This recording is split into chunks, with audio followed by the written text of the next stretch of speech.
Hello friends, I am Aprati. Welcome back to our channel plants space. हमारे काफ़ी viewers के comments होते हैं कि क्या गेंदे को यानी मैरीगोल्ड के प्लांट्स को पूरा 1 साल तक रखा जा सकता है, यानी क्या हम उन प्लांट्स को सेव कर सकते हैं और उन पर दोबारा हमें फ्लावरिंग मिलेगी या नहीं। तो आज हम इसी चीज़ का आंसर करेंगे, वो भी विद रिजल्ट। तो ये जो प्लांट्स आप देख रहे हैं ये फ्रेंच मैरीगोल्ड हैं, जो कि हमने लास्ट ईयर सीड से ग्रो किए थे और आपसे शेयर भी किया था। और इन प्लांट्स को हमने लगभग 1 या 2 वीडियो में भी शेयर किया हुआ है, यानी 2-3 वीडियो आपको इन प्लांट्स के बारे में मिल जाएंगे। आप डिस्क्रिप्शन बॉक्स में वीडियो चेक कर सकते हैं। और रेनी सीजन में भी ये प्लांट्स हमने आपसे शेयर किए हुए हैं। तो ये वही प्लांट्स हैं और पॉट्स देखकर आप उनको समझ ही जाएंगे। तो ये जो प्लांट्स हैं ये फ्रेंच मैरीगोल्ड हैं और ये वो पौधे हैं जो हम सीड से ग्रो करते हैं। तो ये हमें छोटे ही पौधों पर फ्लावर्स दे देते हैं, यानी कि ड्वार्फ प्लांट पे ही हमें फ्लावरिंग मिल जाती है। लेकिन आप सोचेंगे कि ये ड्वार्फ प्लांट पे फ्लावरिंग मिलती है, यानी छोटे छोटे पौधे पर ही फ्लावर्स आ जाते हैं, तो ये पौधे इतने बड़े कैसे हो गए? क्योंकि ये लास्ट ईयर के प्लांट्स हैं और ये ग्रोथ करते गए, इसीलिए अब ये काफ़ी बड़े हो चुके हैं। तो इनको हमने फ्लावरिंग के लिए नहीं रखा हुआ था, बस ये पॉट में लगे हुए थे और ग्रीनरी बढ़ा रहे थे हमारे गार्डन में। तो हमने इसको ऐसे ही ग्रो हो जाने दिया। सोचा था कि इनकी कटिंग्स ग्रो कर लेंगे, लेकिन समय ही नहीं मिला और ये प्लांट्स ऐसे ही रखे रहे। और अब इसमें सेकेंड ईयर की फ्लावरिंग स्टार्ट हो चुकी है, यानी 1 साल पूरा हो चुका है, सेकेंड ईयर स्टार्ट हो चुका है। ये इस प्लांट की दूसरी फ्लावरिंग है। तो आपने ऐसा अक्सर देखा नहीं होगा, जो गेंदा होता है वो हर साल सीड से ही ग्रो किया जाता है, लेकिन हमने ये प्लांट्स रखे रहने दिए। लेकिन वीडियो पहले ही शूट कर ली थी, क्योंकि हमें पता है हमारे गार्डन में दुर्घटना घटती रहती हैं, क्योंकि बंदर इतने ज़्यादा हैं। तो रोज़ रोज़ बंदरों का आतंक आपसे शेयर नहीं करते हैं, लेकिन काफ़ी नुकसान हर रोज़ होता है।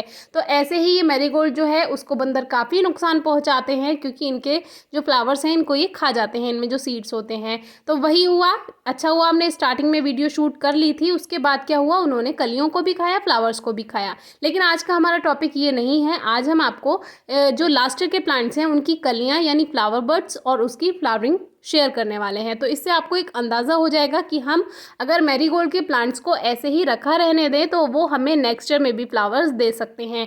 हमारी एक रिलेटिव का भी क्वेश्चन था कि हमारे पास कुछ मैरीगोल्ड के प्लांट्स हैं, तो क्या हम उनको रखा रहने दें, क्या हमें उसकी फ्लावरिंग मिलेगी या नहीं। तो उनका जो ये क्वेश्चन था वो था समर सीज़न यानी गर्मियों में, और रेनी सीज़न में भी उन्होंने पूछा था। तो गर्मियों में हमने उनको बोला कि आप रखा रहने दीजिए, लेकिन रेनी सीज़न में क्योंकि ये फ्लावर्स नहीं देते हैं, ये जो प्लांट्स हैं ये आपको लगभग अक्टूबर से फ्लावर्स देना स्टार्ट करते हैं। तो एक अगर आपको सही में सजेस्ट करें तो आप हर साल अगर सीड से ग्रो करेंगे तो आपको ज़्यादा फ़ायदा है, क्योंकि आपको ये प्लांट सेव नहीं करने पड़ेंगे। दूसरी बात, अगर आप कटिंग से ग्रो करना चाहते हैं तो आप इनको एक साइड में रखा रहने दे सकते हैं। बस टाइम टू टाइम वाटरिंग करते रहिए। अगर आपके पास ज़्यादा स्पेस है आपके गार्डन में और आप नहीं चाहते हैं इनको फेंकना, तो आप रख सकते हैं। जो अभी हमने प्लांट दिखाया वो फ्रेंच मैरीगोल्ड नहीं था, और फ्रेंच मैरीगोल्ड के ये 2 पॉट्स हैं जो कि काफ़ी अच्छे से ग्रोथ कर रहे हैं। और आप हमारे प्लांट्स देखेंगे तो इसमें कोई भी स्पाइडर माइट्स अटैक नहीं है, यानी जो पत्तियां सफ़ेद हो जाती हैं, ना ही कोई जाला लगा है। जो जाला लग जाता है गेंदे के पौधों में, पूरे साल ये प्लांट ऐसे ही रखे रहे, ना कोई फर्टिलाइज़र ऐड किया, ना ही कोई देखभाल की। बस ये पानी की वजह से, अगर इनको पानी नहीं मिलता था तो ये मुरझाने लगते थे, तो हम टाइम से इनको पानी दे दिया करते थे जैसे दूसरे प्लांट्स को देते हैं। और अब उसका रिजल्ट सामने है। तो थोड़ा पेशेंस भी रखना चाहिए अगर आप गार्डनिंग करते हैं। और हमारे पास थोड़ी ज़्यादा जगह है, इसीलिए हमें कोई परेशानी भी नहीं होती है। लेकिन अगर आपके पास कम जगह है और कम प्लांट्स आपके पास हैं, तो आप उन्हीं पॉट्स में बार बार चेंज करते रहते हैं पौधों को ग्रो करने के लिए, तो आप इनको हटा भी सकते हैं। और कहीं ज़मीन है तो ज़मीन में लगा दीजिए, नहीं तो हटाकर कंपोस्ट बिन में आप इनके प्लांट्स डाल सकते हैं सीज़न ऑफ होने के बाद, यानी कि जैसे ही गर्मियाँ शुरू हो, मार्च अप्रैल स्टार्ट हो जाए, तो ऐसा आप कर सकते हैं। ये कुछ और प्लांट्स हैं जो कि ऐसे ही लगे हुए हैं, अपने आप सीड गिरते रहे, अपने आप ग्रो होते रहे। इस तरह से ये हमने ग्रो नहीं किए हैं, लेकिन इन पे भी देखिए फ्लावरिंग स्टार्ट हो गई है। तो जो भी आपके प्लांट्स हैं, अगर आपके गार्डन में आपने उनको लगाया हुआ है, पानी टाइम से मिल जाता है और धूप सही से मिल जाती है, तो आपको उनका रिजल्ट ज़रूर मिलेगा।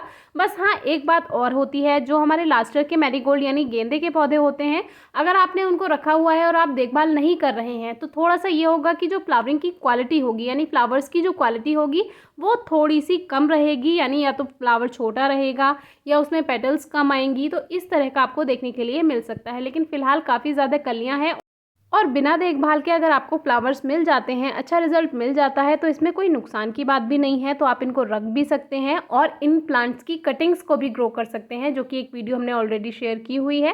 डिस्क्रिप्शन बॉक्स में वीडियो मिल जाएगी, आप ज़रूर चेक कीजिए। गेंदे के यानी मैरीगोल्ड के सीड्स ग्रो करने का सही समय होता है लगभग जुलाई अगस्त से लेकर फरवरी तक का। इसके अलावा गर्मियों में आप इनके सीड्स बिल्कुल ग्रो ना करें। आपको आज की वीडियो कैसी लगी ज़रूर बताइए। कोई क्वेरी हो तो पूछिए। Thank you.